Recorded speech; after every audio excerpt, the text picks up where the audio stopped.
මේ අතර ඩ්‍රෝන කැමරා තාක්ෂණය යොදා ගනිමින් අද පසුරුවේම පොලිසිය ශ්‍රී ලංකා ගුවන් හමුදාව සහ විශේෂ කාර්ය බලකායෙක්ව මෝදර මට්ටක්කුලිය ආදී ප්‍රදේශ රැසක විශේෂ මෙහෙයුම් සිදු කළා.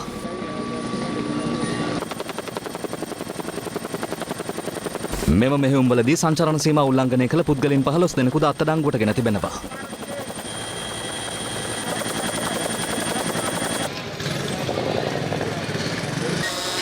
නවයති ප්‍රදේශවල ඉදිරියටත් මෙහෙයුම් සිදු කිරීමට කටයුතු කරන බවයි ආරක්ෂක අංශ පවසන්නේ.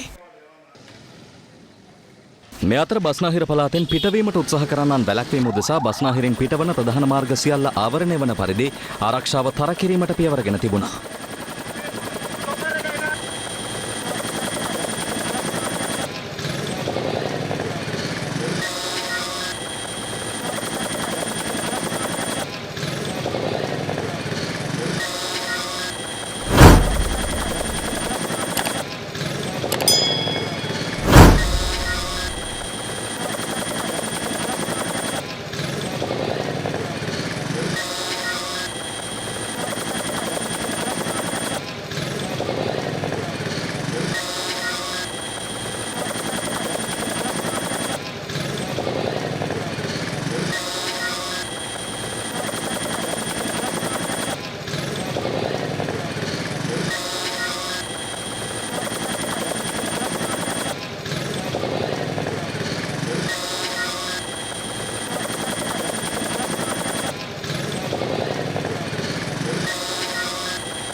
මේ වීඩියෝ නරඹන ගොඩාක් ඉස්සෙල්ලා මේ වීඩියෝ ෂෙයා කරන්න නොදෙනියරට දැනගන්න. පල්ලෙතර තුබට subscribe button click කරොත් ඉස්සරහට මේ වීඩියෝ සක් ගාඩම ගෙන ගන්න පුළුවන්. අපි ආයතන තිරිය හැමනක ඔයගොල්ලෝ හැමෝටම සුබ දවසක්.